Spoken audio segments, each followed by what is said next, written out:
جنت میں جانا تو اللہ پاک نے بہت آسان کر دیا. آپ کتابیں پڑھو گے ایسے، لیکن پھر آدمی کام ہی نہیں کرنا چاہے تو پھر کیا کرے؟ کام ہی نہیں کرنا چاہے تو کیسا ہو؟ سائن کرنے جاوے، دستخط کرنے کے جاوے، اور ہفتے کا 60 65 70 70 80 پاؤنڈ جو بھی کچھ ملے ہے نا، لیکن ہفتے میں ایک مرتبہ سائن 2 مرتبہ تو کرنے جانا پڑے گا نا. اور جانے کے بعد پھر وہاں تھوڑا سا مجاہدہ بھی ہوگا، کیونکہ وہ تھوڑی بہت بڑی بڑی سنائے گا بھی کبھی کبھی آگے بڑھ کے، کام نہیں کیوں نہیں کرتے، کیوں نہیں مل رہا ہے یہ سنا. میں نے ایسا سنا ہے، سنا تھا. ہاں، وہ سارا مجاہدہ کرتے ہیں نا، وہ سارا مجاہدہ کرنے کے بعد چلو جو کچھ بھی سننا ہے 2 ہفتے کے بعد آ گئے تو 120 پاؤنڈ جو بھی کچھ سننا ہے ویسے تو آ گیا نا، لیکن اتنی محنت کی نا سننے کی جاننے کی. اور اگر کوئی اتنی محنت نہیں کرے تو پھر گھر میں بیٹھے کیا ملے گا؟ تو میرے دوستو، میں آپ کو عرض کرتا ہوں کہ جنت میں جانا اللہ جل شانہ نے بہت آسان بنایا ہے. ابھی آپ یوں کہے کہ نہیں مول صاحب مہاراج نماز نہیں پڑھائی تو ابھی تھرو علاج ہوں تھا نماز نہیں پڑھائی جنت میں کیم جواب کچھ اتنی ہے نا، اتنی بڑی عظیم الشان دولت، اور اس کے لیے وہ ایک نماز نہیں پڑھنا چاہتا ہے، 4 پڑھتا ہے، فجر کی نہیں پڑھنا چاہتا، اتنی عظیم الشان دو. تو کہا جائے گا کہ نہیں یہ ہماری سستی، اور آگے بڑھ کر یہ نہیں کہا جائے گا یہ ہماری بدماشی ہے نا. ورنہ کتنا آسان ہے بھائی، اتنا آسان ہے. فرائض کو ادا کرو، واجبات کو ادا کرو، جہاں کوئی پنچت پڑ جائے توبہ کر لو، گناہوں کی فکر کرو، رو دو، حقوق کو ادا کرو اور چلتے رہو. اور پھر انشاءاللہ جب مرد مومن مر جائے گا تو بن جائے گا تو قرآن پاک اور حدیث کی روشنی کے اندر اس کو کچھ زیادہ سوالات بھی نہیں. سچ عرض کرتا ہوں، مرنے کے بعد لوگ ہنستے ہیں، بہت ہنستے ہیں، ابھی بات نہیں، کچھ زیادہ سوالات بھی نہیں، لیکن کر لو. تھوڑے سے دن ہے اتنا، اور کرنے کا بھی ایسا کوئی پہاڑ توڑنے کا نہیں. کیا پہاڑ توڑنے کا؟ جو لوگ ابھی جو ہے نا مغرب سے لے کے عشاء تک باہر ٹاؤن میں پھرے ہوں گے ان کو مجاہدہ بہت ہوا ہوگا. ہمارے گھر اور گھوڑے کی چال چلتے ہیں. گھوڑا دکھا آپ نے ممبئی میں؟ نہیں دیکھا. وہ گھوڑے کے بال یہاں ہوتے ہیں جیسے میرے ہیں نا یہاں گردن کے اوپر. ابھی گھوڑا دکھا کہ نہیں کبھی؟ تو یہاں گردن پر بال ہوتے ہیں، جب چلتا ہے تو یوں. تو ابھی یہ بھی ہمارے نوجوانوں کی ایک چال نکلی. میں نے کہا یہ چال کون سی؟ یورپ کی آگے یہ جو ابھی باہر رہے ہے نا، پتہ نہیں بازاروں میں پھرے ان کو. اور ماشاءاللہ جو مسجد میں مغرب سے لے کر عشاء تک رہ گئے اس لیے رہ گئے کہ بھائی مغرب کی نماز پڑھ لی ہے، ابھی عشاء کی پڑھ ہی جاوے، پڑھ کر ہی جاوے. اور اس درمیان میں تھوڑا بہت ٹائم ملا تو مسجد میں ایک طرف کو بیٹھے رہے، وہ بھی ثواب. کیوں کہ انتظار صلاۃ میں کوئی آدمی اگر بیٹھتا ہے تو وہ ہر وقت تسبیح پڑھنے کا ثواب ملتا ہے، لیکن شرط ہے غیبت نہ کرے کسی گناہوں میں نہ پھنسے. عرض کر دیتا بات آپ نے دی ہے ٹوکڑی یہ تمہیں یہ اس میں تو آ گئی بات سن یہ نہیں. یہ وہ جو گجراتی میں ایک ضرب المثل ہے سنی آپ نے کہ چھالے جاؤ دھونی پچھواڑی رکھو نہیں. میں سنا کہ نہیں، یہ سب مجھے آتا ہے. بات روکڑی غیبت نہیں کی تو نہیں تو پھر بہت بڑا گناہ مسجد میں ہے نا. خالی بیٹھے رہے، آ گئی بات سوچنے، کچھ نہیں پڑھا، اندھیل کے بیٹھے. بھائی سو بھی جاوے اگر اعتکاف کی نیت کر کے مسجد میں آرام کرنا جائز ہے اگر کسی کو خلل نہ ہوتا ہو. تو انتظار صلاۃ میں بیٹھا ہے اور تھکا ہے تو اعتکاف کی نیت کر کے اگر لیٹتا ہے تو کوئی حرج نہیں ہے نا، صاف صاف. اور اگر اس کے بعد اگر وہ مسجد میں بیٹھا ہے انتظار صلاۃ میں اور پھر کچھ کر بھی رہا ہے تو فرمایا پھر تو اس کے ثواب کا کہنا ہی کہ ڈبل ڈبل ثواب. کوئی تلاوت قرآن میں مشغول ہو گیا، تسبیح میں مشغول ہو گیا، اللہ اللہ میں مشغول، تو اس کا ثواب کیا ہے؟ اللہ پاک کیا قاعدہ ہے نہیں تھوڑی چاہیے بولے قرآن پڑھے دمے بہلا دی بھیونی تین تنے ہر کمل ہو تو اللہ پاک کیا بھی قانون ہے نا. لیکن پھر بھی وہ بھی ثواب سے محروم نہیں، لیکن اس بہت زیادہ ثواب. تو اب دیکھو مسجد کے اندر گرم جگہوں پر بیٹھا ہے، لائٹ ہے، یہ ہے وہ ہے، طبیعت کسی بشاشت میں ہے نا.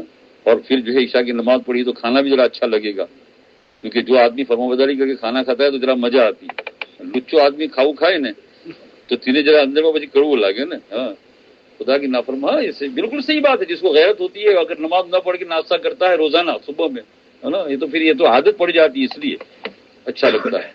تو میرے دوستو بزرگوں الغرض یہ سن لو ہے نا. دیکھو پھر بعد میں کوئی کہنے والا قبر میں ہم کو نہیں ملے گا. جنت میں جانا بڑا آسان ہے، اللہ پاک یہاں کی کامیابی بڑی آسان ہے. اور یہ قرآن پاک اور حدیث میں لکھا ہے الدین یسر، اور یہ تو حدیث پاک او کما قال علیہ الصلوۃ والسلام. اور قرآن پاک میں وہی یسر کا لفظ آیا ہے، یرید اللہ بکم اليسر ولا یرید بکم العسر.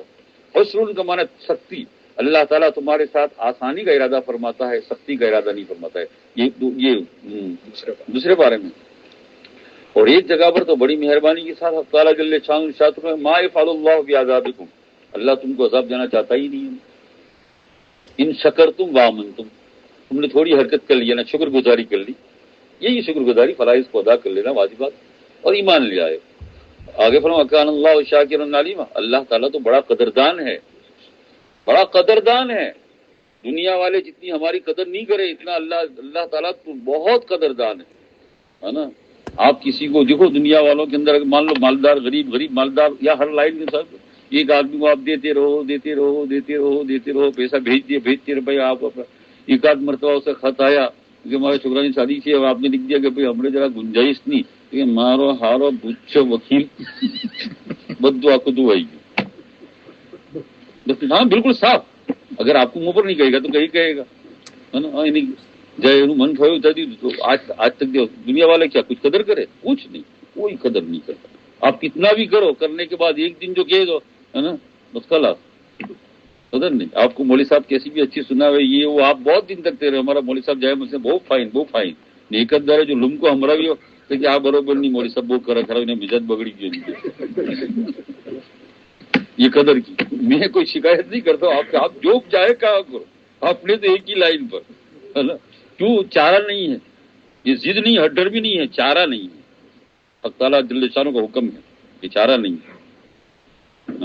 ایک زبردست بزرگ نے کہا تو بات بہت دل پر لگی تھی نا کسی وقت، یہ تو آپ لوگ جو ہے مسجدوں کی تنخواہ کھایا کرتے ہیں اور جو حق بات ہوتی ہے وہ لوگوں کو نہیں بتلاتے ہیں، اس لیے کہ تاکہ تمہیں کوئی نوکری سے نکال لے گا یا کوئی تمہیں ٹیپ ریکارڈر دینا بند کر دے گا، ہے نا، اس لیے تم نہیں کہتے۔ فرمایا تم اللہ کا کام کرو، اللہ تمہیں کھلائے گا پلائے گا، لوگوں کے ٹیپ ریکارڈر اور ریڈیو اور لوگ تم کو کچھ دیوے لیوے اور اس کے لیے نظر کیوں ہوتی؟ سیدھی بات پہنچاؤ نا، یہ خدا کے بندے ہیں، ہے نا؟ تو بات تو وہ روکڑی رہے گی میرا۔ تم یہ کہہ رہا اللہ جل شانہ فرماتے ہیں کہ دنیا کے اندر کوئی تمہاری قدر نہیں کرے گا، کوئی نہیں۔ تم شادی کے اندر کتنا فرسٹ کلاس بنا کر کھلاؤ، چھلے جی نے ہم جرا کہہ تو کرو کہ جرا کہ ہم کے جردما پانی وغیرہ پڑی گرو کہے گا، آپ مرغی بریانی سب کھلاؤ کہ ہم وہ all right to do Z جی نے پچھے چھلے کے جرا میٹھو وغیرہ پڑی گرو امن کھالا اندر انت نہیں آ رہے ہوگا، کوئی قدردان نہیں۔ لیکن اللہ فرماتے ہیں، اللہ پاک کی قسم، اللہ اتنے قدردان ہے، اتنے قدردان ہے، اتنے قدردان ہے کہ 99 سال تک مندر میں جا کر بت کی پوجا کی اور 1 گھنٹے کے لیے اللہ کی وحدانیت کے اوپر ایمان لے آیا اور مر گیا تو کہا جا جنت کے اندر سیدھا۔ 99 ایئرس تک بت کھانے میں رہا اور مرنے سے اس کو معلوم نہیں تھا کہ ابھی میری موت آنے والی ہے، 1 گھنٹہ موت کا باقی تھا لیکن پتہ نہیں تھا، اور اس نے پڑھ لیا صدق کے دل سے لا الہ الا اللہ محمد رسول اللہ۔ اور میں تو گھنٹہ کہہ رہا ہوں، گھنٹہ نہیں 5 منٹ کتابوں سے ثابت ہوتا، اگر موت معلوم نہ ہو تو، موت معلوم نہیں تھی 10 منٹ کے بعد تو 100 سال تک مندر میں بت کی پوجا کی اور 10 منٹ 5 منٹ میں کلمہ اخلاص کے ساتھ پڑھا ہے، ایمان لے آیا اور اسی پر خاتمہ ہو رہا ہے، تو کہاں جائے گا؟ کتنا بڑا قدردان ہے، ایسا کوئی قدردان اللہ جل شانہ سے بڑھ کر کہا وکان اللہ شاکرا علیما ما یفعل اللہ بعذابکم ان شکرتم وآمنتم، وکان اللہ شاکرا علیما۔ پارہ ختم ہو رہا ہے، ریڈی جو ہے نا 5ویں پارے کی آخری آیت، ٹھیک ہے نا؟ ما یفعل اللہ بیا، اللہ تم کو عذاب دینا نہیں چاہتا ہے۔ اب دیکھو میں آپ کو آیت بتا دوں تاکہ کبھی آپ کو توفیق ہو تو آپ بھی دیکھ تو سکتے ہیں نا، اردو انگلش میں ترجمہ 5ویں پارے کی آخری آیت، اللہ تم کو عذاب دینا چاہتا ہی نہیں ہے، تم کو عذاب دے کر اللہ کا کیا بھلا ہوگا؟ اور اللہ کے رسول صلی اللہ علیہ وسلم اللہ کے سامنے ہاتھ اٹھا کر دعا کرتے ہیں تو پھر اس آیت کی اوپر مزید روشنی پڑتی ہے، کہتے ہیں حبلی مالا ینقصک واغفر لی مالا یضرک انک انت الوہاب۔ حبلی مالا ینقصک، یہ اللہ مجھے دے دے، آپ کے خزانے میں ذرہ برابر بھی کمی ہونے والی نہیں۔ کون دعا مانگتے ہیں؟ عجیب عجیب اللہ کے رسول صلی اللہ علیہ وسلم ہے نا، دعا کیسی ہے نا نکلتی ہے۔ آپ دیکھیں نا، آخر نبی آخر الزمان ہے نا، نبی تو ہے لیکن نبی بھی نبی آخر الزمان یا نا سردار تمام انبیاء کے، ہے نا، دعا مانگتے ہیں ہم۔ آج تو کسی کو ایسی دعا آوے بھی نہیں دل میں، یہ تو اچھا ہے اللہ کے رسول صلی اللہ علیہ وسلم مانگ کر گئے اور پھر صحابہ کرام رضوان اللہ اجمعین نے محنت کر کے ان کو کیا کر لیا، جمع کر لیا۔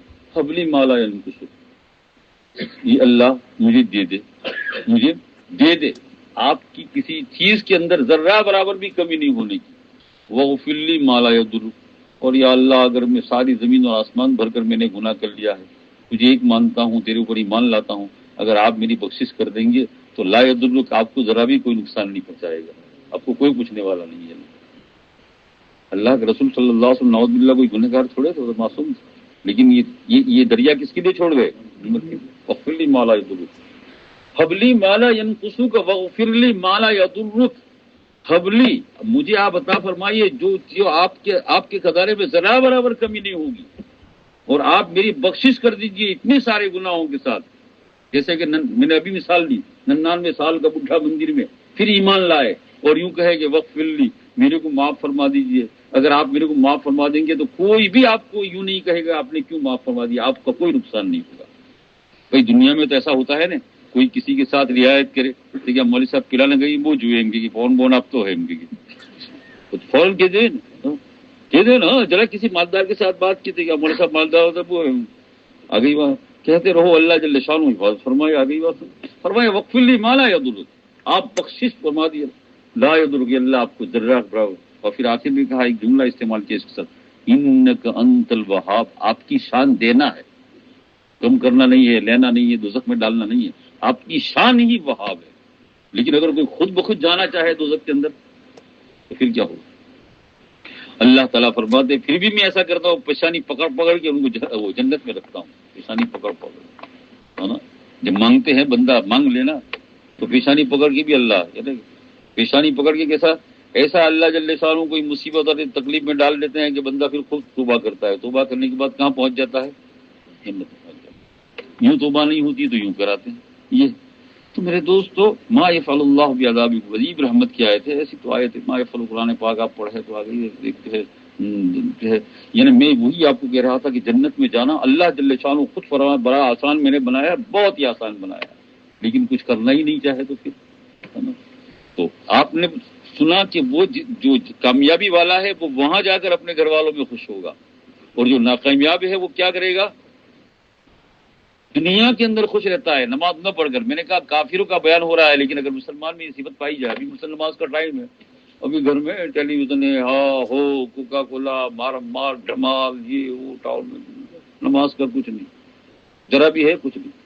اور جس کو دین کی فکر تھی کہ ایک نماز کا چھوٹ جانا یہ تو بہت خطرناک بات ہے نا، ایک نماز کا جان بوجھ کر چھوڑنا بہت بڑی خطرناک بات ہے نا، لیکن جس کو دین کی فکر پڑی وہ بیچارہ پہلے ہی ٹائم ٹیبل لکھتا ہے کہ بھائی آج کتنے بجے نماز ہے، چلو 6 بجے نماز ہے، تو اپنا پہلا ہی اس کا جو ہے سارا کرے، ٹائمنگ کرے نا کہ 6 بجے نماز ہے تو اپنے فلانے کام کو جانا ہے تو اتنے بجے آ جانا ہے، جماعت کے اندر شامل ہو جانا ہے اور نماز کو پڑھنا ہے۔ یہ کیا ہو رہا ہے یہاں؟ یہ غم ہے، اس کا نام کیا ہے؟ غم۔ فکر اور غم ایک ہی ہے، یہ فکر دین ہے، یہ غم دین ہے کہ ساری وہ جو ہے یعنی کھاتے پیتے اور مستی کر رہے ہیں نمازوں کو چھوڑ کر، اور یہ کیا کر رہا ہے؟ غم ہے، یہ فکر ہے۔ تو یہ یہاں غم اور فکر کرتا ہے تو پھر وہاں کیا ہوگا؟ وہاں خوش۔ ابھی جنت میں جانے کے بعد کچھ ہے ہی نہیں، کچھ بھی نہیں ہے جنت میں جانے کے بعد، کوئی کام ہی نہیں۔ یہاں تو ہم کیسی بھی بڑی سی بڑی ہوٹل میں جاویں پچھی بھی آپ آٹے بیٹھ نے کہیں نہ کہیں کھڑے ہوئی پڑے۔ مان لو کہ آپ یہاں سے چلے جاؤ پیسہ لے کر ہندوستان پاکستان چلے جاؤ، اور آپ جو ہے ایک رات ایسا ہوٹل رکھو کہ رات کا جو ہے 700 روپیہ، تاج محل ہوٹل لکھا نا دریا کنارے، جانا میرے کیا مطلب جانا نہیں جانا، آ گئی بات، 700 روپیہ 400-500 روپیہ کا ہوٹل، آپ جاؤ گے رات کو تو آپ کو کچھ نہ کچھ تو کرنا پڑے گا، ایسا بھی کرنے کا ایسا نہیں تو کچھ نہ کچھ تو ایسا بیل تو بجانا پڑے گا، کھاؤن لا بہت چاہیے۔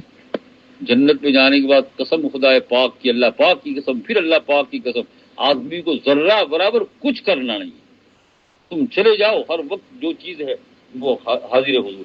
اگر کوئی جنت کے دروازے پر جا کر یوں بیٹھ جائے کہ مجھے تو چلنا بھی نہیں ہے، تو کہا بیٹھے بیٹھے اللہ پہنچائیں گے اس کو، مجھے چلنا بھی نہیں، جتنا ناز کرنا ہو اتنا کرنے کا وہاں، جتنا، کوئی پوچھنے والا نہیں، جو چیز چاہیے وہ کیا ہے؟ وہ مسرور ہے، انہو کان فی انہو، وہ تو وہاں خوش ہوگا، اور یہ کہاں ہے؟ یہاں خوش، انہو یہاں مسرور، یعنی اللہ جل شانہ کی نافرمانی کر کے کیا ہوتا تھا؟ خوش ہوتا تھا۔ اور پھر چونکہ کافر کا بیان ہو رہا ہے اس لیے آگے فرمایا انہو ظن ان لن یحور، یہ گمان کرتا تھا کہ اس کو دوبارہ اللہ